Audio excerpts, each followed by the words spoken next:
Praise the Lord. Greetings in the mighty name of Jesus Christ of Nazareth. So ఈరోజు దేవుడు మనతో ఒక ప్రాముఖ్యమైన మాటను మనతో మాట్లాడుచున్నాడు. అయితే ఇక్కడ మాథ్యూ చాప్టర్లో రాయబడింది, దేవుడు మనల్ని పోషిస్తున్నాడని. మత్తయి సువార్త 6:30లో దేవుడు యేసుప్రభు వారు మాట్లాడుచు, అల్ప విశ్వాసులారా, ఎందుకు మీరు ఏమి తిందుము, ఏమి తాగుదుము, ఏమి ధరించుకుందుము అని మీరు ఎందుకు ఆలోచిస్తున్నారు? ఈవెన్ సొలొమోను కూడా ఈ యొక్క రేపుండి ఈరోజుండి రేపు పొయ్యిలో వేయబడుతున్న ఈ యొక్క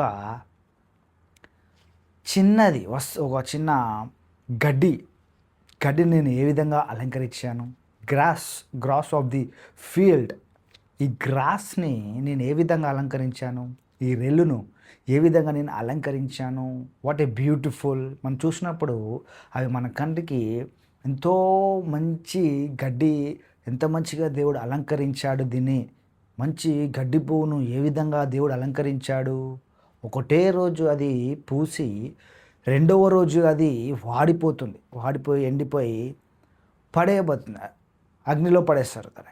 అంటే ఒక్కరోజు ఉండి రేపటికి అది పాడైపోయే అలాంటి గడ్డి పువ్వునే నేను ఈ విధంగా అలంకరించినట్లయితే, మరి మిమ్మల్ని నేను ప్రాణం పెట్టి మీ కొరకు నేను పరలోక రాజ్యాన్ని విడిచి భూమి మీదకి వచ్చి ఆ ఒక సిలువ మీద మీ కొరకు నిందల పాలై, మీ కొరకు అవమానము పొందుకొని తగ్గించుకొని ఆ సిలువలో మరణించి మూడవ రోజు లేచి ఆ కొరడా దెబ్బలను భరించి ఇవన్నీ నేను చేశాను కదా, మిమ్మల్ని నేను పోషించలేనా? అల్ప విశ్వాసులారా, నేనేమి తిందును, ఏమి తాగుదును, ఏమి ధరించుకొందును అని చాలామంది లోకంలో అన్యులు, ఎవరైతే దేవుని ప్రేమను తెలియని వారు, దేవుని అంగీకరించి దేవుని గురించి వాళ్ళు తెలుసుకోలేరు, వారు ఆ విధంగా ఏమి తిందుము, ఏమి ధరించుకుందుమని అన్యులు వారు వాటి విషయమై చింతిస్తారు. కానీ మీరెందుకు చింతిస్తున్నారు? మీకు తెలియదా? తన సొంత కుమారుణ్ణే మీ కొరకు అనుగ్రహించిన దేవుడు మీకు సమస్తమును అనుకరించడా, మీకు వస్త్రములను ధరింపచేయడా? మరి నిశ్చయముగా మీకు వస్త్రములను ధరింపచేస్తాడు, మరి నిశ్చయముగా మీకు ఆయన ఆహారమును ఇస్తాడు. ఏమి తిందుము, ఏమి తాగుదుము, ఏమి ధరించుకుందుము అని మీరెందుకు ఆలోచిస్తున్నారు? నేను ఖచ్చితంగా మీకు సహాయము చేయగల దేవుడను. అడవి పువ్వులను చూడుడి, అవి విత్తవు కోయవు. ఆకాశ పక్షులను చూడుడి, అవి విత్తవు కోయవు. వాటిని మీ పరలోకపు తండ్రి పోషిస్తున్నాడు. వాటిని ఏ విధంగా పోషిస్తున్నాడు? అవి విత్తవు, అవి కోయవు. పరలోకపు తండ్రి వాటిని పోషిస్తున్నాడు. పరలోకపు తండ్రి వాటిని పోషిస్తున్నాడు. ఆయన అంతగా వాటిని పోషిస్తున్నప్పుడు మిమ్మల్ని రక్తం పెట్టుకున్న ప్రజలు, మీరు మిమ్మల్ని అంగీకరించిన దేవుని అంగీకరించారు, దేవుని విశ్వాసం మూలంగా జీవిస్తున్నారు. నీతిమంతుడు విశ్వాసం మూలంగా జీవిస్తారు. కాబట్టి మీ విశ్వాసాన్ని మీరు అధికంగా ఉంచుకోవాలి తప్ప, అందుకన్నాడు అల్ప విశ్వాసులారా అంటే విశ్వాసంలో తగ్గిపోకూడదు, విశ్వాసాన్ని అధికము చేసుకోవాలి. విశ్వాసంలో ఎప్పుడూ ప్రతిరోజు మీరు వాక్యాన్ని ధ్యానిస్తూ, ప్రతిరోజు మీరు వాక్యాన్ని వింటూ, ప్రతిరోజు బైబిల్ చదువుతూ, వాక్యంలో ధ్యానిస్తూ ఉన్నప్పుడు మీ యొక్క విశ్వాసం అనేది స్టాండర్డ్గా ఉంటుంది. విశ్వాసం అన్ని కదలకుండా ఉండబడుతుంది. అందుకే అన్నాడు అల్ప విశ్వాసులారా అంటే విశ్వాసంలో నుండి మీరు తక్కువ అయ్యారు. విశ్వాసం ఎప్పుడు ఫుల్గానే ఉండాలి. అందుకనే బీపీలు, షుగర్లు ఇవన్నీ కంట్రోల్లో ఉండాలంటారు, లెవెల్లో ఉండాలి. అవి తక్కువైనా అంటే ప్రాబ్లం అవుతుంది బాడీలో. అంటే నీ విశ్వాసం కూడా ఎప్పుడు తక్కువ కాకుండా చూసుకోవాలి. దేవుడు మిమ్మల్ని పోషించగలడు. అల్ప విశ్వాసులారా, ఎందుకు మీరు సందేహిస్తున్నారు? ఎందుకు మీరు అల్ప విశ్వాసంలో ఉంటున్నారు?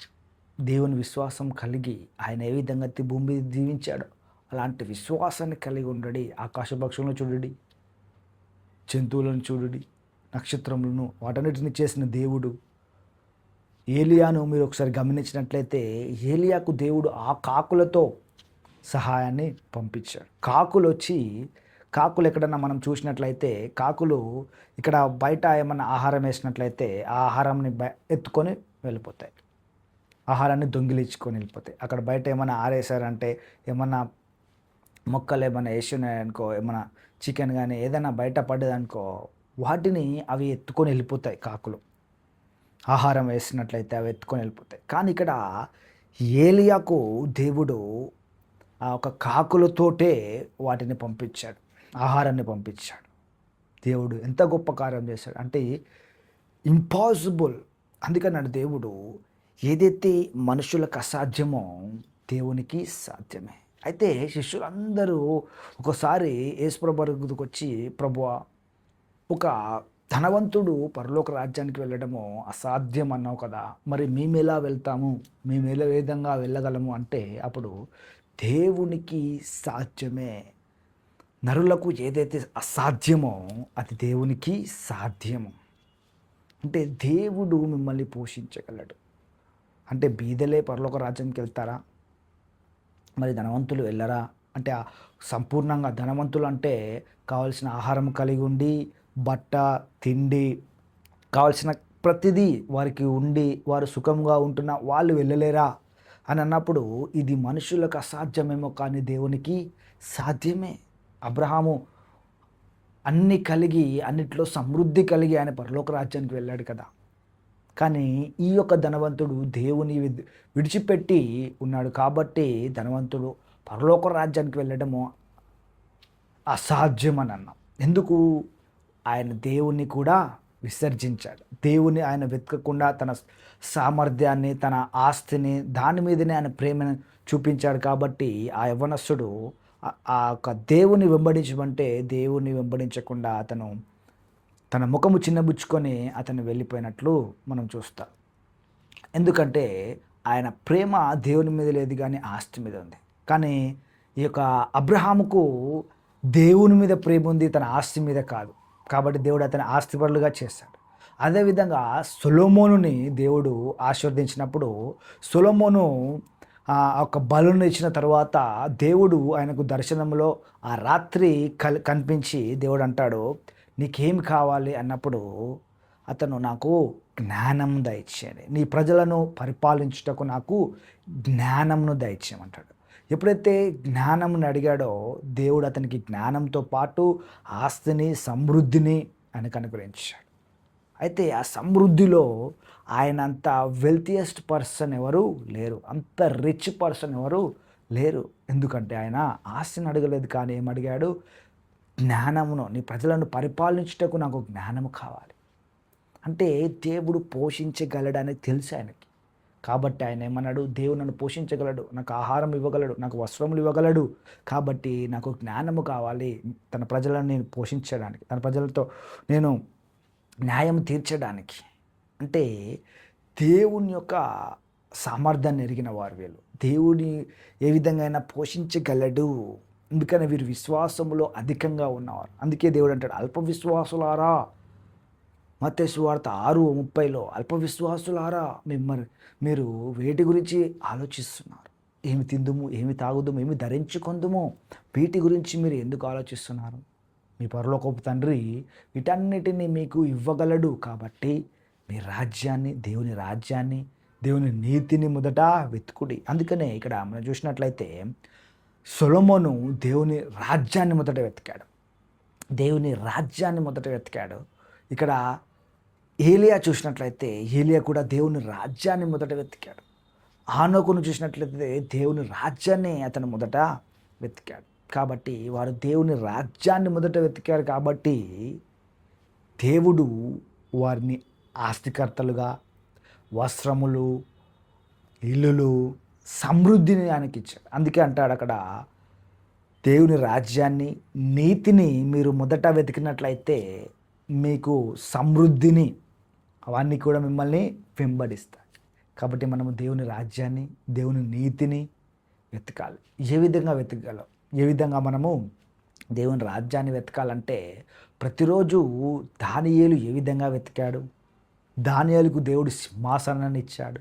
దానియేలుకు దేవుడు ఒక గొప్ప స్థానాన్ని ఇచ్చాడు ఆ రాజ్యంలో. అతను ఏం చేశాడు? అతను ఏం వెతికాడు? దేవుని రాజ్యాన్ని ఏ విధంగా వెతికాడు? ప్రతిరోజు ఆయన ముమ్మారు ప్రార్థిస్తూ, వాక్యాన్ని ధ్యానిస్తూ, ప్రతిరోజు వాక్యాన్ని ధ్యానిస్తూ, ముమ్మారు దేవునికి ప్రార్థన చేస్తూ, దేవుని దర్శనాలను చూస్తూ, దేవుని మాటలు వింటూ, దేవుని యొక్క స్వరాన్ని వింటూ, దేవుని యొక్క దర్శనాన్ని, కలలను అతను వింటూ, దేవుని దేవుని యొక్క దేవాలయం వైపు కిటికీ తలుపులు తెరిచి ఆయన ప్రార్థన చేస్తూ ముమ్మారు ప్రార్థించేవాడిగా, ఇవన్నీ చూసినట్లయితే అతను దేవుని రాజ్యాన్ని వెతుకుతున్నాడు. దేవుని రాజ్యాన్ని వెతకడం అంటే అనేకులకు మనం సువార్త ప్రకటించడము అది కూడా వస్తుంది. ఇంకా చాలామంది ఇంకా మనం బహిరంగంగా చేయాలని. కానీ ఎప్పుడైతే నీవు నీ యొక్క ప్రేయర్ గదిలో, నీ యొక్క వ్యక్తిగత జీవితంలో ప్రార్థిస్తావో, ఈ దానియేలు ఎక్కడ ప్రార్థించాడు? అతని ఇంట్లోనే ప్రార్థిస్తున్నప్పుడు దేవుడు అతన్ని హెచ్చించాడు.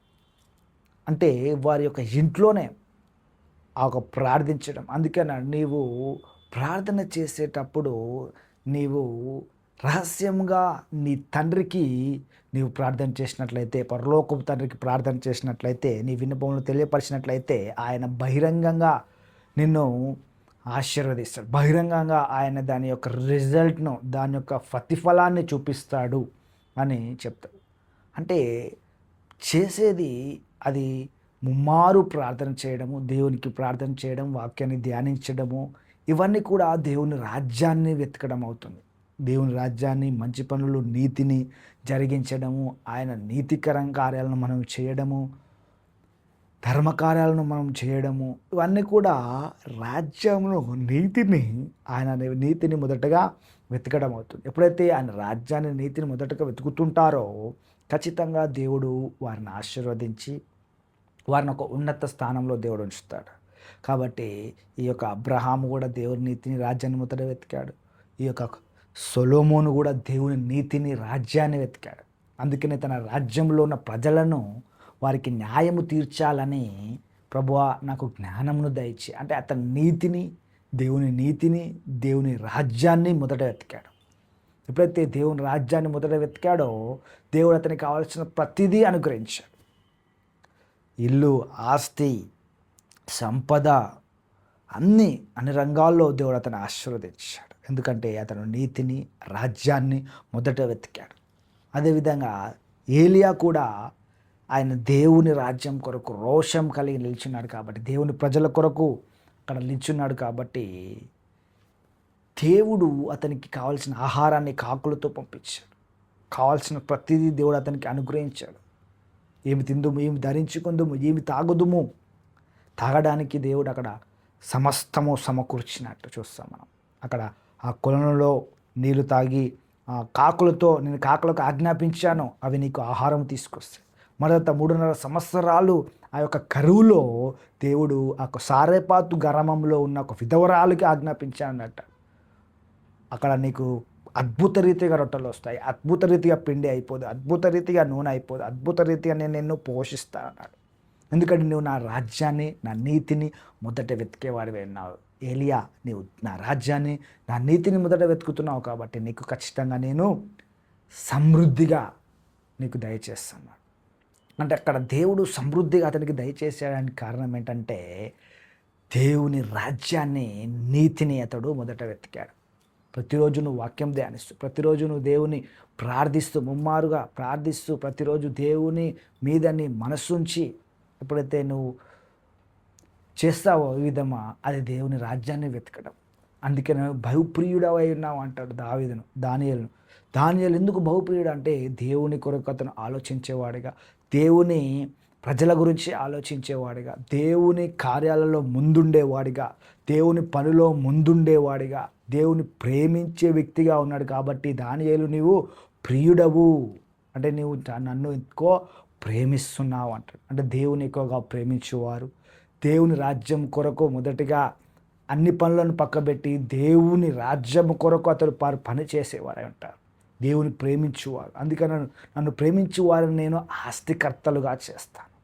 నా రాజ్యాన్ని మొదట వెతుకు వారిని నేను ఆస్తికర్తలుగా చేస్తాను. వారికి నేను ఆస్తిని ఇస్తాను. అసెట్స్ అంటే ఆస్తి అనగా దాని వద్ద నుంచి నీకు ఇన్కమ్ వస్తుంది. నీకు ఆస్తికర్తలుగా చేయబోతున్నాను అంటే దేవుడు వారిని ఆశీర్వదిస్తాడు. ఎందుకంటే నువ్వు నా రాజ్యాన్ని, నా నీతిని మొదట వెతికావు కాబట్టి నేను నిన్ను ఆశీర్వదిస్తాను. మనము లోకంలో ఏదో అది నాకు ఆస్తి ఇస్తుందేమో, ఇది నాకు ఆస్తి ఇస్తుందేమో, దీని వెంబడి వెళ్తే నాకు ఈరోజు సండే రోజు నాకు ఏదైనా కొంచెం డబ్బులు వస్తాయేమో అక్కడ వెళ్ళి పని చేసుకుంటే, ఆ పని చేస్తే, ఈ పని చేస్తే, దేవుని పనిలో ఆ సమయం దేవునికి ఇవ్వాల్సిన సమయాన్ని కూడా మనం ఇవ్వకుండా మన సొంత కార్యక్రమాల్లోకి మనం వెళ్ళినట్లయితే మనము దేవుని రాజ్యాన్ని వెతుకుతున్న వారమై ఉండలేం. దేవుని రాజ్యాన్ని వెతుకుతున్న వారం అంటే దేవునికి ఎక్కువగా సమయాన్ని ఇచ్చేవారిగా. ప్రతిరోజు ముమ్మారు మనం ప్రార్థిస్తున్నట్టే 3 గంటలు నువ్వు దేవునికి ఇస్తున్నట్టు.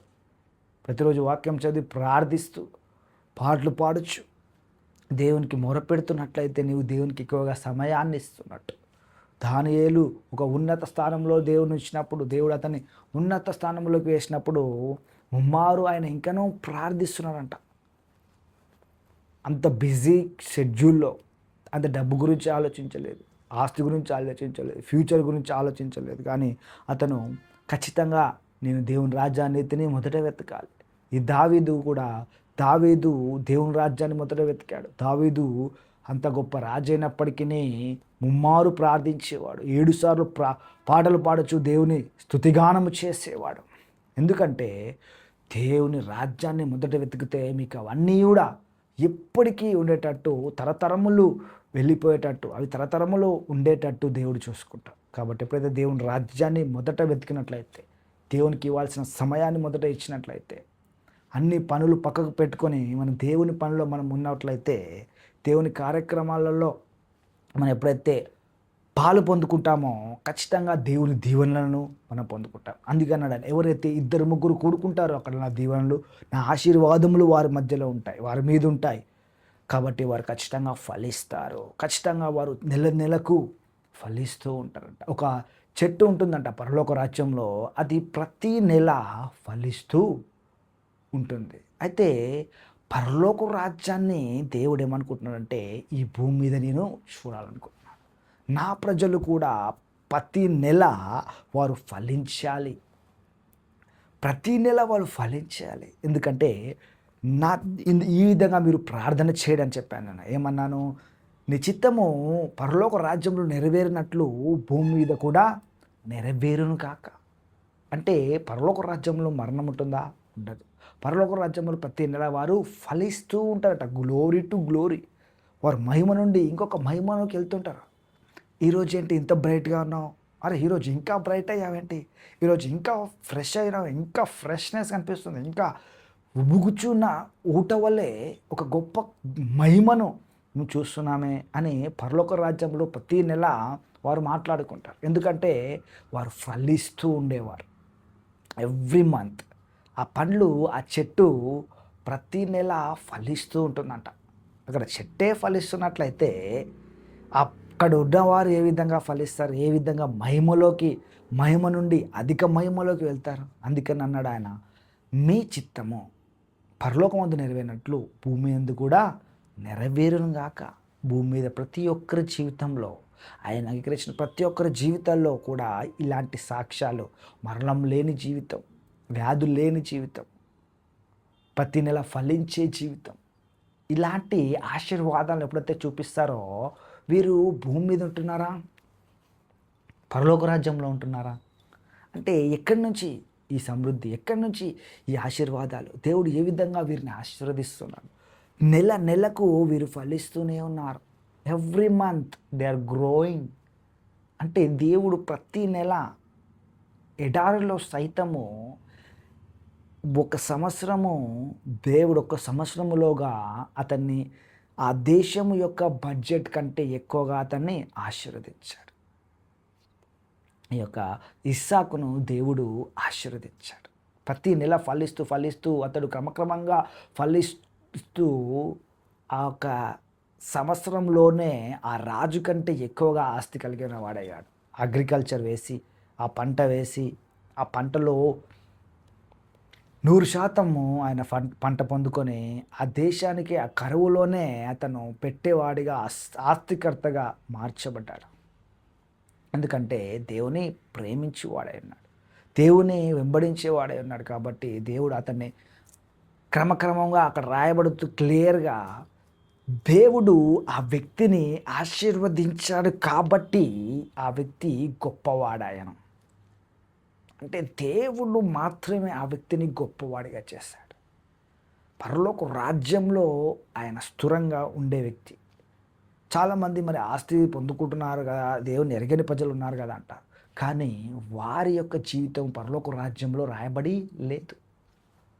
దేవుని రాజ్య విస్తరణ కొరకు ఎవరైతే దేవుని రాజ్యాన్ని వెతుకుతున్నారో వారిని ఇక్కడి నుంచే దేవుడు ఆశీర్వదిస్తూ పరలోక రాజ్యంలో వారిని నిల్చోబెడతాడు. పరలోక రాజ్యంలో వాళ్ళకి స్థానాన్ని ఇస్తాడు దేవుడు.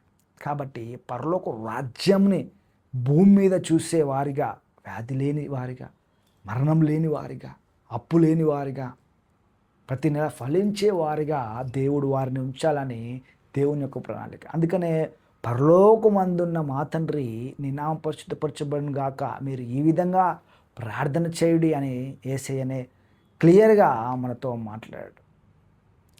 ఈ మత్తయి సువార్త 6వ అధ్యాయంలో ఆయనే పరలోక రాజ్యములో ఏ విధంగా అయితే ఆశీర్వదించబడతారో అదే ఆశీర్వాదాన్ని మీరు ఈ భూమి మీద కూడా చూడాలి. భూమి మీద కూడా వ్యాధి లేని శరీరంగా, మరణం లేని శరీరంగా, బలమైన ఆశీర్వాదాలతో పరలోక రాజ్యం యొక్క జర్నీ, పరలోక రాజ్యానికి వెళ్ళాలి. ప్రతి ఒక్కరు దేవుని అంగీకరించిన ప్రతి ఒక్కరు, దేవుని వెతుకుతున్న ప్రతి ఒక్కరూ దేవుని అడుగుజాడలు నడుస్తూ ఆయన రాజ్యానికై ముందు ఉండి ఆయన రాజ్యాన్ని వెతుకుతున్న వారికి అందుకని నా రాజ్యాన్ని మొదటగా వెతుకుడి, నా రాజ్యాన్ని నీతిని వెంబడించి అన్నాడు. అయితే ఎవరైతే దేవుని రాజ్యాన్ని వెతుకుతున్నారో వారు పరలోక రాజ్యంలోకి చేర్చబడతారు. అయితే ఆ పరలోక రాజ్యంలో ఉండే ఫలాలని, ఆ రాజ్యంలో ఉండే ఆశీర్వాదములను ఈ భూమి మీదనే అనుభవించాలి. ఈ భూమి మీదనే మీరు ఆ యొక్క పరలోకం రాజ్యం యొక్క రుచిని మీరు ఈ భూమి మీద చూడాలి అని దేవుని యొక్క ప్రణాళిక. కాబట్టి ఆయనే అంటున్నాడు, ఆయన చిత్తము, తండ్రి యొక్క చిత్తము పరలోక రాజ్యంలో నెరవేరినట్లు భూమి యందు కూడా నెరవేరాలి. అంటే పరలోక రాజ్యంలో ఏం జరిగింది? పరలోక రాజ్యంలో వ్యాధి లేదంట, పరలోక రాజ్యంలో లేమి లేదంట, పరలోక రాజ్యంలో వ్యాధిగ్రస్తులు ఉండరంట, అప్పులు ఉండవంట. అయితే ఎవరైతే పరలోక రాజ్యముతో కనెక్ట్ అయ్యి ఉన్నారో, పరలోక రాజ్యాన్ని భూమి మీద నెరవేరుగా కానీ ప్రతిరోజు ప్రార్థిస్తున్నారో వారి యొక్క జర్నీ, వారి యొక్క లైఫ్ స్టైల్, వారు జీవిస్తున్న జీవన శైలి పరలోక రాజ్యంతో కనెక్ట్ అయి ఉంది. కాబట్టి వారు కూడా ఆ విధంగా మార్చబడాలి. వారు కూడా వ్యాధి లేని శరీరంగా, మరణం లేని శరీరంగా, అప్పు లేని శరీరాలుగా, మహిమ శరీరాలుగా మార్చబడి ఇక్కడ ఈ భూమి మీదనే ఒక పరలోక రాజ్యాన్ని చూపించారు. ప్రతిదాని మీద అధికారం కలిగి ప్రతిదాన్ని జయించేవారిగా వారి భూమి మీదనే ఆ యొక్క పరలోక రాజ్యాన్ని అనుభవించేవారి అయి ఉండాలి. కాబట్టి దేవుడు ఆయన చిత్తం ఏ విధంగా అయితే పరలోక రాజ్యంలో నెరవేరిందో అలాంటి చిత్తాన్నే ఇక్కడ భూమి మీద కూడా ఆయన నెరవేర్చబడాలి అనే ఒక చిత్తాన్ని, అనే ఒక ఉద్దేశాన్ని దేవుడు కలిగి ఉన్నాడు. కాబట్టి మనం కూడా ఆయన సామర్థ్యాన్ని మనం పొందుకొని ఆయన వలె ఈ భూమి మీద జీవిస్తూ ఆయన చేసిన ఆశ్చర్య కార్యాలను మనం కూడా చేసే విధంగా ఆయన మాదిరిగా మనం ఉండాలని, ప్రతిదీ మార్చబడేటట్టు మనం ప్రార్థించుకొని ఆ పరలోక రాజ్యాన్ని భూమి మీద అనుభవించేవారికి. ఏ విధంగా అయితే అన్నాడు, నేను పరలోకం నుండి దిగి వచ్చాను, నన్ను తినువారు, నా శరీరాన్ని రక్తం తినువారు, సాక్రమెంట్ తీసుకునేవారు, ఆయన రక్తాన్ని శరీరంలో పాలు భగస్సయ్యేవారు. ఆయన ఎట్టివాడై ఉన్నాడు, ఆయన ఎలాంటి పరలోక రాజ్యం నుంచి వచ్చాడు కాబట్టి ఇది పరలోకం నుంచి వచ్చిన ఆహారము, దీన్ని తినువాడు నేను చనిపోడు. అంటే ఆయన పరలోక రాజ్యంలో ఉండే అలాంటి లక్షణాలను మనం కూడా పొందుకోవాలి. అలాంటి మనస్తత్వం, అలాంటి దీనత్వం, అలాంటి గుణాలను మనం కలిగి ఉండాలి. దేవుడు ఏ విధంగా గుణాలను కలిగి ఉన్నాడో అలాంటి ఆశీర్వాదం, గుణాలను మనం కూడా పొందుకొని దాన్ని మనం చూపించినట్లయితే అనేకులు దేవుని వైపు, దేవుని రుచి చూచి అవును కదా, ఇది కదా పరలోక రాజ్యం అంటే, దిస్ ఈజ్ ద హెవెన్ అని వారు పరలోక రాజ్యంలో ఉండేవారు వీరు. కాబట్టి ఆ పరలోక రాజ్యాన్ని ఇక్కడ భూమి మీద చూపిస్తున్నారు కాబట్టి వీరే లోకానికి వెలుగై ఉన్నారు అని అనేకులు వారిని వెంబడిస్తూ పరలోక రాజ్యంలో వారు కూడా స్థానాన్ని పొందుకుంటారు. కాబట్టి ప్రతి ఒక్కరూ ఆయన యొక్క మహిమను, ఆయన యొక్క శక్తిని పరిచయపరిచేవారిగా, ఆయన యొక్క గుణలక్షణాలను చూపించేవారిగా, ఆయనను వెంబడించేవారిగా, ఏమి తిందుము, ఏమి తాగుదుము, ఏమి ధరించుకుందుము కాకుండా ఆయన రాజ్యాన్ని, నీతిని మొదట వెతికినట్లయితే ఇవన్నిటినీ ఆయన మనకు అప్పగిస్తాడు అని తెలుసుకొని వాటి ప్రకారం మనం ముందుకెళ్ళినట్లయితే దేవుడు ఖచ్చితంగా అనేకులకు ఆశీర్వాదకరంగా మనల్ని మారుస్తాడు. ప్రార్థన చేసుకుందాం.